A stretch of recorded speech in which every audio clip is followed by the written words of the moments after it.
Donc bienvenue sur Captel TV, je vais vous parler d'un décret du 20 septembre 2019 qui est entré en application le 1er novembre 2019 qui porte sur l'allocation que désormais les travailleurs indépendants vont pouvoir toucher en cas de cessation d'activité.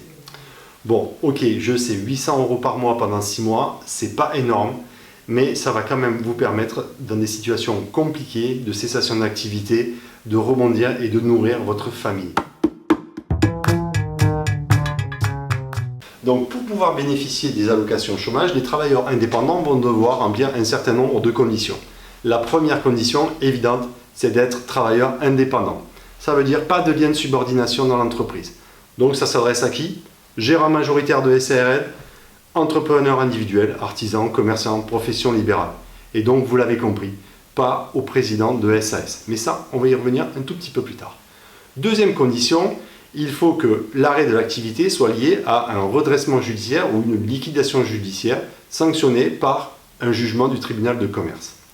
Troisième condition, c'est que le bénéficiaire de l'allocation ait touché une rémunération de l'ordre de 10 000 €, enfin tout du moins supérieure à 10 000 € pendant les 2 années qui ont précédé la liquidation. Ensuite, il faut qu'il soit en phase de recherche active d'emploi et que pendant cette période de recherche active d'emploi, il ait une rémunération ou des ressources financières inférieures à celles du RSA. Donc nous allons maintenant envisager le cas des présidents de SAS. Donc, et oui, dans l'histoire, le mal-aimé, c'est le président de SAS. Pourquoi il est le mal-aimé? Eh bien parce qu'il est assimilé salarié. Donc s'il est assimilé salarié, il ne cotise pas à Pôle emploi et donc pas d'allocation chômage. Il existe quand même une petite solution qui est de cumuler la fonction de président avec une fonction technique, par exemple administrative, commerciale ou autre. Et dans ces conditions-là, il y a possibilité de faire un contrat de travail.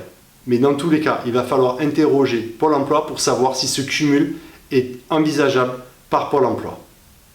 Dans tous les cas, votre cabinet, Thibault Longmar, est à votre disposition pour répondre à toutes vos questions et envisager toutes les situations qui se présentent à vous. Merci, au revoir.